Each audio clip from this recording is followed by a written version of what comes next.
What up, Facebook family? It's Mike, your mentor. Welcome to the Tuesday Thoughts. Hope you guys are having a great day out there in Facebook land, and you're having a great day out there in the real world. So just wanted to come to you and share two things. Uh, just come over here and get it over with. We can see you in the background. Just come say hi. No? Alright, never mind. Okay, I guess she's not. So, welcome to this page. Totally threw me off my game, but I'm back. If you're watching the replay, welcome. So, tonight on Tuesday Thoughts, I found something I'm going to share with you guys, and then we're going to talk about how you can go ahead and start getting rid of that dad bod that I see a lot of guys rocking these days. 5 simple tips to help you out. Right, because I'm all about staying in shape and being healthy so that we can, enjoy our lives, enjoy our wives, enjoy our families more. So I thought this was pretty crazy. I was going through something. Oh, I didn't even explain really what this is for the people new to this page. Forgive me. If you're new to this page, welcome. This started out of passion to help other men live their fullest lives. I'll do this little thing here, read this, and this will explain. So I'm Mike, and I help fathers discover, share, and teach what true manhood looks like so that they can change their lives, change their marriages, change their families, and make a difference in the world. I actually wrote this in this little flip book that I got from this seminar that I went to back in 2014, and it's kind of crazy how God was stirring this stuff in me even back then, and it was bubbling up. And what you're seeing now and enjoying with me, that's blurry, is I guess not the culmination, but is the progress of that. In me trying to make a difference in men's lives, because a lot of men made a difference in my lives. I went through some crazy stuff growing up and through my young adult life, and if it wasn't for the seeds that were planted inside me by other men, I wouldn't be here today. I wouldn't be married. I wouldn't probably be holding down a job, having a business on the side, just doing the things that I'm doing, right? Trying to make the most out of my life. Things could have easily went a completely different way, and I realized that. So I want to take those seeds of wisdom that were planted in me and plant them and sow them into other guys' lives, whether you're young or old, whether you're single or you're married, right? Wisdom is wisdom. And we were just having this discussion earlier today at our men's group earlier this morning in church. And I was talking to some guys, and I was like, how do you know when you're a man? There's no marker. I mean, is it when you smoke your first cigarette? Is it when you drink your first beer? Is it when you sleep with your first woman? Is it when you're 18? Is it when you're 21? Like, who determines when you become a man? And I like to argue that if there's no rite of passage, if there's no set structure or a process of another man coming along and showing you what that looks like, you're going to go out there and you're going to try to find that out on your own. And when you find that out on your own, that opens you up to potentially a lot of hurt, on a lot of struggle, right? So this is about taking these things that I've learned through my journey of hardship and trying to be the best man that I could be, because I didn't have a dad in my life to show me these things, but I was able to glean from other men that were put in my life and do this. So we'll get right into tonight's Tuesday Thoughts, where we just share topics on how to be better husbands, better fathers, better men. And tonight is all about getting rid of that dad bod. So the first tip that I would give anybody, if you're not actively working out, if you're not feel like you're not in shape, and you want to, I don't know, do a summer shred or just start getting your life back on a healthy track, right? Because our kids need us. They need us to be there and live long, productive lives. And it's pretty crazy. On my grandpa's side of the family, his brothers all died at young ages because of heart disease. My grandpa outlived them all, so that does run in my family. So I just have to be cognizant of that and make sure I'm taking care of myself and what that looks like for me. So I played college basketball a little bit after that, and then I just went into this phase where I didn't want to do anything. I didn't want to work out. I didn't want to go to the gym. I just totally slacked off, and I for me, I got out of shape for what I'm used to, right? And there was that 5 year period where then I needed to figure out, okay, well, how do I pick this back up and how do I get this going? And a mistake that I see a lot of people do, and you see this especially around New Year's, is right. We make these declarations or New Year's resolutions, and people just go gun ho, right? They're going to get back in shape, so they buy all the protein powder, they buy their creatine, they get their new shaker cup, they get their new shoes, they get all this stuff in order to propel them and to blast off towards their new goal. And they go hard. I mean, super hard for like a week, 2 weeks, sometimes 3 weeks, and then they begin to taper off and fizzle, and they crash and burn. I'm a big advocate for starting small, right? I know myself, and I think I know other people and human behavior well too. And my philosophy is when you start small, right, it's manageable, and you just do a little bit at a time, and then you progressively build on top of that. Because if you go out and you, from not working out, and you're hitting the gym 7 days a week, right, that may be good and well for the first week or two, but you're going to burn yourself out, and that's what I see a lot of people do. Why not try going to the gym and just, if you're gonna work out, right, if that's what you pick as the methodology to get back into shape for yourself, why don't you just start off going 1 day a week? Maybe you just do a full body routine for half an hour, and you go light on the weights, right? And you do that for a couple weeks till your body gets used to it.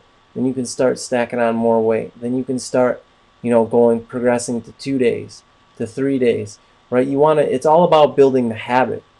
And habits are very hard to build when you're going 100 miles an hour and trying to extend that pace for a very long time. Whereas if you just pace yourself, right, and start small and build that habit, right, it only takes 29 days, I think is what they say, to build a habit. You start small, right, and you get that little habit built up. And then you add on that, you add a block on it, and you add another block on it, then you add another block on it, and that makes the progression easier to swallow. My buddy, he put on a little weight for my workout partner. He put on a little bit of weight, and he was going on vacation, and he wanted to cut it, and he wanted to cut 20 pounds, right? So most people would approach that, and they just go balls out and just try to crush themselves to lose that weight. And maybe they would, and then they'd put it right back on. And he just said, nope, I'm going to lose a pound a week for 20 weeks. And it was a very slow and small, gradual process, but he built that habit into his daily routine of what he had to do, so that each week when we did the weigh-in, sure enough, 1 pound here, 1 pound there, and it just kept adding up and adding up and added up until he was right where he wanted to be before vacation. So think about how you can start small. Like if you're going to go, if you're going to get into running, you don't just go out and run 10 miles, or you don't just go out and run a mile as fast as you can. I would say that you start off, I wouldn't even run. I would just walk. I would set my watch, maybe 5-10 minutes, and I just walk every day for the first week. And then I build on it there the second week. And then I build on a little bit the third week until I'm running. Then maybe I'm running a mile. Then maybe I'm running that mile a little bit faster. And then maybe I'm running 2 miles. So you get what I'm saying, right?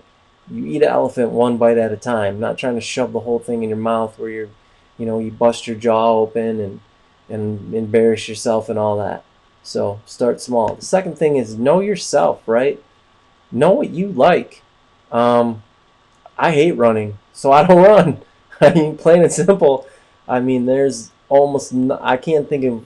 Well, let me say this: running is one of the worst things. I know there's a runner's high, and it can be good for you, but I dread running.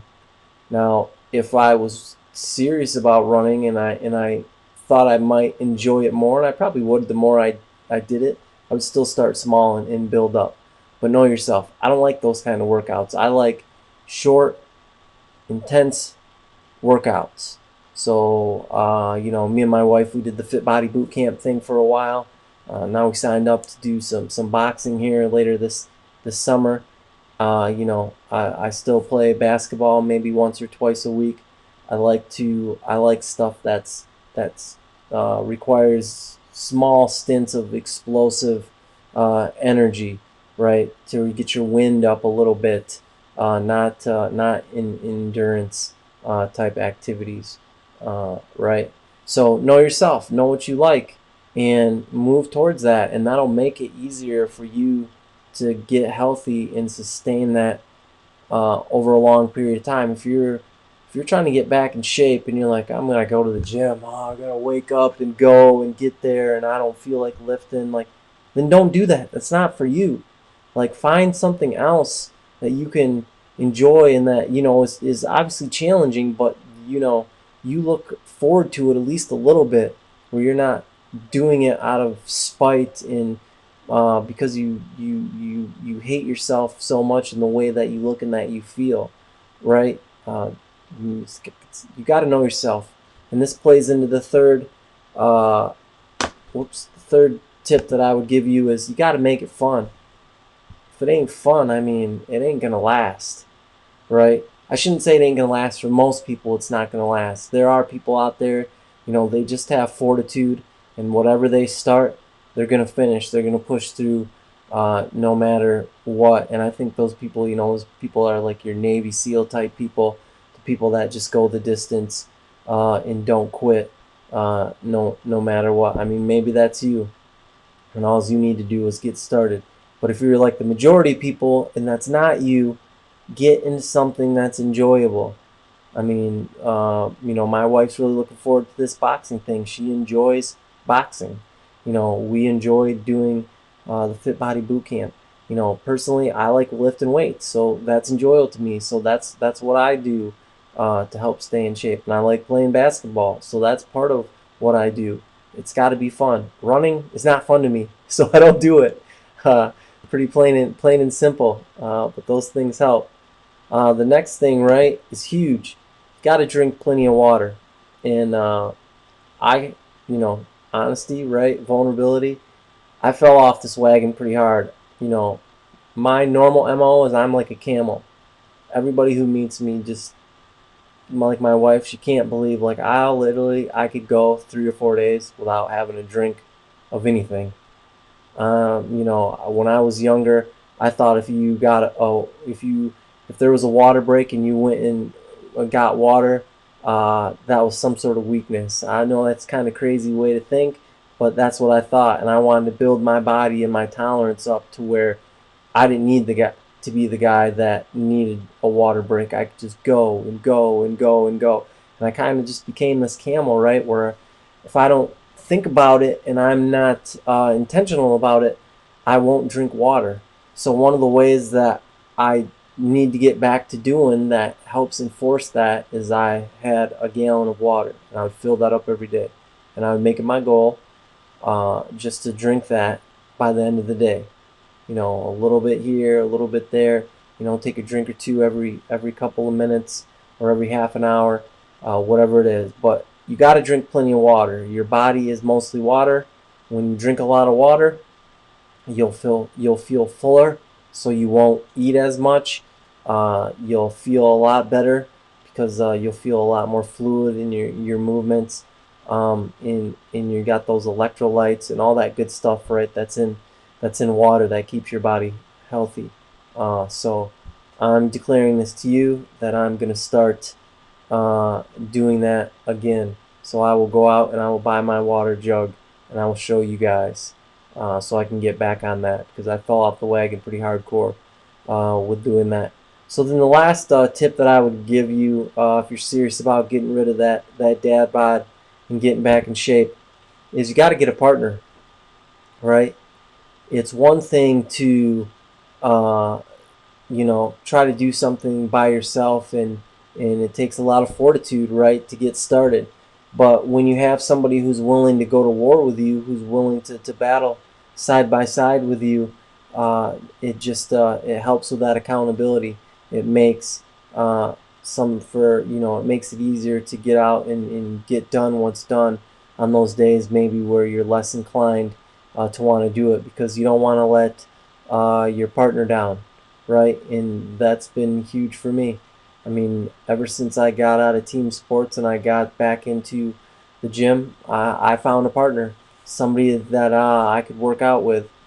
Some days, it doesn't always work out like that because things come up, but for the majority of the time, I've got a partner, and I'm working through a workout with my partner. And I know this too, like, if you choose to do weights, I don't really have experience with anything else like training for a marathon or anything. I know there's groups that you can join that will hold you accountable, that you can run with.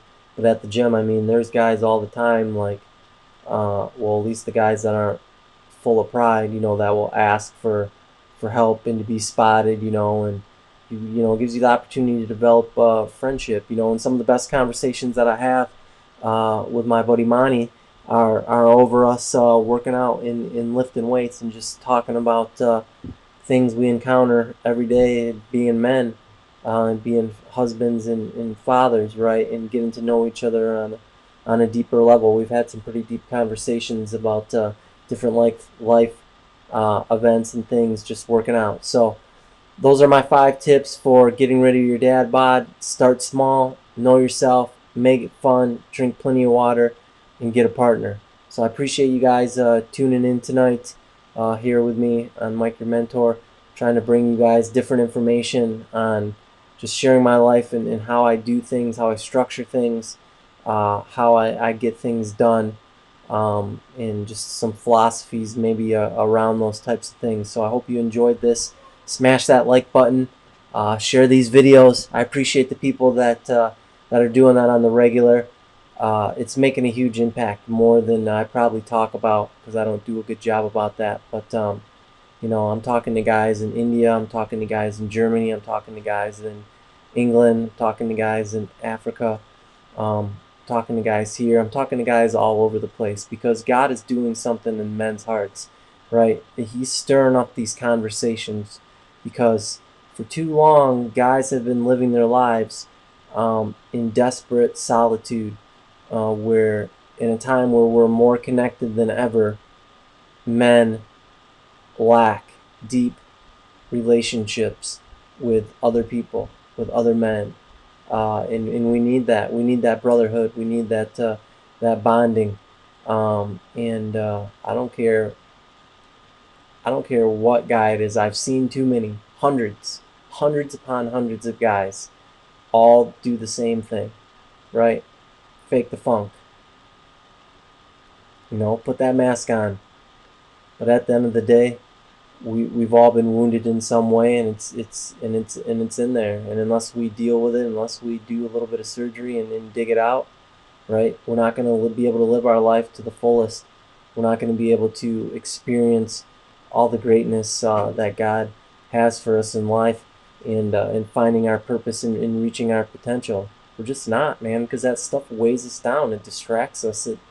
Uh, it it uh, it it prevents us from being present and living fully in the moment and giving our best to other people. So I love you guys. If you need anything, hit me up. I'm here. Do my best to be an ear or a shoulder to cry on, or to give you some advice and point out some potential potholes or blind spots in whatever you're going through. So don't do life alone.